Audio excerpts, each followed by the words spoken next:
Imagina acordar num domingo de manhã com uma ressaca brutal, mas assim, não do tipo causada por bebida. Sei. É uma ressaca moral mesmo, sabe? Aquela culpa esmagadora por ter rido alto demais de uma piada boba ou por ter falado alguma frivolidade na noite anterior. Nossa, o famoso bater arrependimento, né? Exato. Ficar ali encarando o teto, ansiosa, pensando, será que eu ofendi alguém? Será que eu fui superficial demais? Dá um peso enorme. Demais. Parece um nível extremo de autocontrole para os dias de hoje, mas na nossa análise de hoje, a gente vai descobrir que, para uma linha de pensamento religioso muito específica do século XIX, evitar essa ressaca moral é basicamente o verdadeiro propósito do tempo livre. E olha, isso é um contraste gigantesco com a forma como a sociedade moderna enxerga o descanso. Porque, hoje em dia, o fim de semana é quase sagrado. Com certeza. É o nosso momento para, literalmente, desligar o cérebro. A expectativa geral é que o entretenimento seja um vácuo, sabe? Um espaço moralmente neutro onde as consequências daquela semana pesada de trabalho simplesmente não entram. Mas é justamente essa ideia de desligamento que o material de hoje vira de cabeça para baixo. Para quem está ouvindo a gente, nós vamos mergulhar num trecho em áudio do canal do YouTube Ellen White Áudio em português. Isso, mais especificamente o vídeo que aborda o capítulo 53 do volume 1 de Testemunhos Seletos. Perfeito. O título é Recreação Cristã. E a nossa missão nesse mergulho profundo é examinar essa perspectiva histórica e religiosa tão rigorosa sobre como o tempo livre deveria ser gasto. É uma lente muito diferente da nossa. Muito. O que me chamou a atenção logo de cara é que no texto o lazer exige uma intencionalidade extrema. Ela faz uma distinção quase cirúrgica entre uma recreação construtiva e um divertimento que ela chama de fútil. Para a gente mergulhar nisso de verdade, a gente precisa primeiro desconstruir a ideia de que a mente humana tem um botão de desligar. Na teologia daquela época, a fonte não vê o entretenimento como um espaço neutro.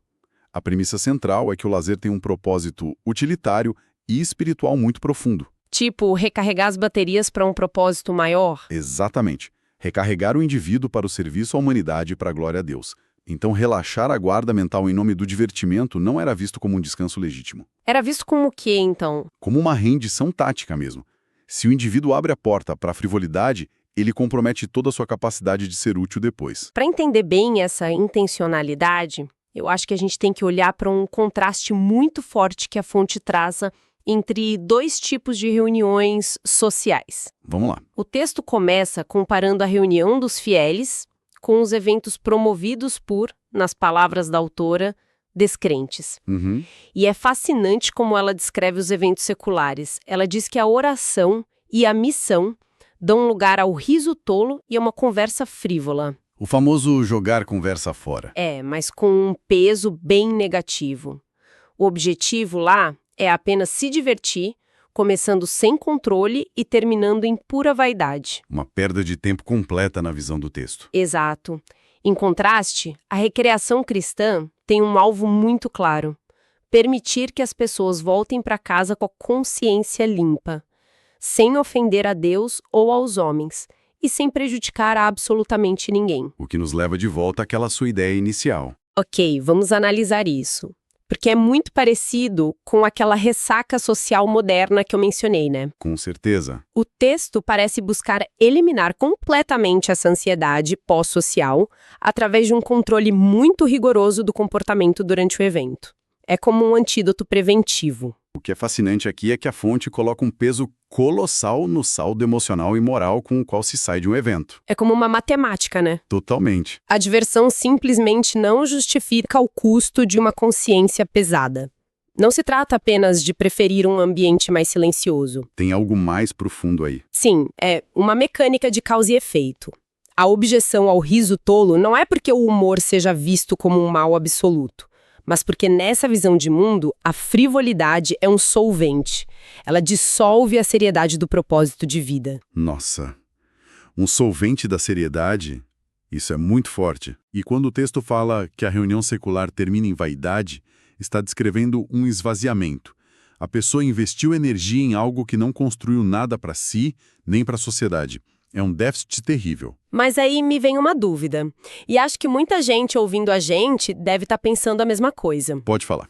Por que existe essa preocupação tão gigantesca em ferir ou prejudicar os outros numa simples roda de conversa? É uma ótima pergunta. Sabe, estamos falando de conversas amigáveis num fim de semana. O que faz com que uma piada ou um comentário mais leve tenha um peso tão grande assim? É que isso nos leva ao conceito central de responsabilidade da fonte. A ideia da influência invisível. Ah, a influência. Isso. A gravidade não está na piada em si. O texto sublinha categoricamente que as pessoas, na maioria das vezes, não percebem que são responsáveis perante Deus pela influência diária que exercem. Ou seja, ninguém vive numa bolha. Exato. Desviar a mente de alguém de Deus em direção à vaidade e a esses divertimentos extravagantes é literalmente catalogado como um pecado. Caramba, e a autora ainda faz um alerta bem específico sobre as lideranças, não faz? Faz sim. O texto destaca que homens e mulheres de influência têm um pecado ainda maior se não regularem sua conduta pela norma bíblica. Porque o exemplo deles arrasta muita gente. Precisamente. O exemplo deles afeta a muitos outros. É um efeito multiplicador. Se um líder ri de uma futilidade, ele acaba dando uma permissão silenciosa para que os outros façam a mesma coisa. Ok, aqui é onde a coisa fica realmente interessante e um pouco assustadora também. Por quê? Pensa bem. Se cada risada, se cada conversa frívola é pesado numa balança moral tão sensível, isso não torna a simples socialização um fardo exaustivo? É uma forma de ver. Sabe, eu fico imaginando, como é que alguém consegue relaxar de verdade se a sua influência tá ali, batendo ponto sem parar? Nunca descansa. Se conectarmos isso ao quadro geral da teologia da época, a resposta faz todo sentido. Para essa visão de mundo, a influência de fato nunca tira férias. Nenhuma folga. Nenhuma. A nossa divisão moderna de modo de trabalho e modo de descanso simplesmente não existe nessa lógica. Tudo é um fluxo contínuo. Exatamente, tudo é um fluxo contínuo. A negligência no lazer é vista diretamente como uma negligência do dever. O propósito moral de elevar a humanidade continua valendo no piquenique do mesmo jeito que vale no escritório. É um estado de alerta permanente. E para provar que essa dinâmica não é só teoria, a autora traz um estudo de caso muito interessante. Ela relata uma situação real. Sim, ela usa um evento do passado para ilustrar. Ela cita um acampamento religioso que aconteceu cerca de um ano antes dela escrever esse texto. Isso. E esses acampamentos do século XIX eram intensos. Muito. E ela conta que, embora quase tudo lá tenha sido agradável, houve um problema sério. Uma falha no sistema. E qual foi a falha? A presença de pessoas que não eram, nas palavras dela, observadores do sábado. Essa presença trouxe uma influência indesejada para o meio dos fiéis. E qual foi o resultado prático disso, na visão dela? Resultou em gracejos e zombarias inapropriadas. Aquelas piadas que quebram completamente o clima sagrado que eles estavam tentando manter. É fascinante porque mostra a fragilidade da mente humana dentro dessa crença, né? Sim. A introdução desse elemento externo não foi vista como uma simples quebra de etiqueta, foi uma contaminação. Uma quebra de quarentena espiritual. Isso. Os gracejos são sintomas dessa contaminação. O argumento é que o ambiente de lazer precisa ser protegido com unhas e dentes, porque é ali que as pessoas baixam a guarda. Faz sentido. Quando a gente relaxa, a gente fica mais vulnerável. Exatamente.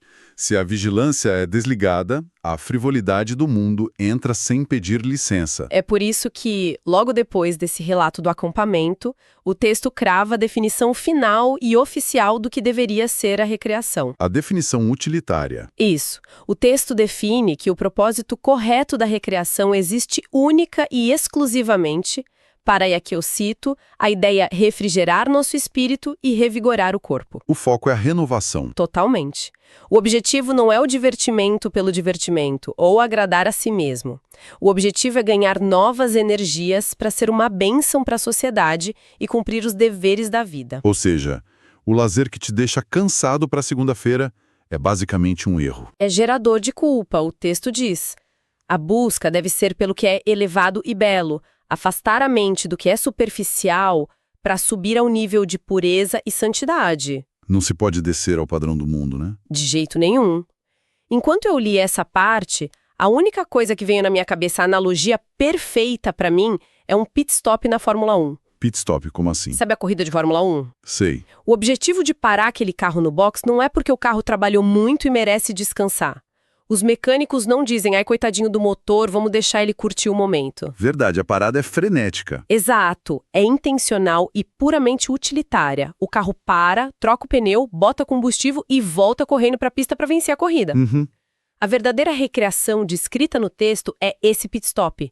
Você para, refrigera o espírito e volta para a corrida da vida. E o divertimento fútil seria o quê nessa sua analogia? Seria como parar o carro no meio da prova do campeonato mundial só para ligar o rádio e ficar batendo papo com a equipe. Nossa, atrasando todo o propósito da corrida. Exatamente. Atrasando tudo. É uma perda de tempo imperdoável nesse contexto. Olha, isso levanta uma questão muito importante. Porque o que o texto exige é quase um extrativismo moral do tempo livre, sabe? Extrativismo moral. Gostei do termo. É que você precisa extrair valor daquele tempo. Deve-se obter novo ânimo, resistência e poder de absolutamente toda a fonte possível. Para voltar melhor para a corrida. Sim, para se tornar uma pessoa mais preparada para servir à humanidade. O lazer não é um direito ao ócio, é uma ferramenta de manutenção da própria pessoa. Fica muito claro que eles redefiniram o que significa o tempo livre.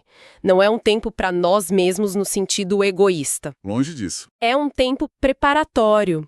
E recapitulando a nossa jornada de hoje, a gente começou com aquela rejeição bem forte ao riso tolo e à frivolidade. As reuniões seculares. Isso.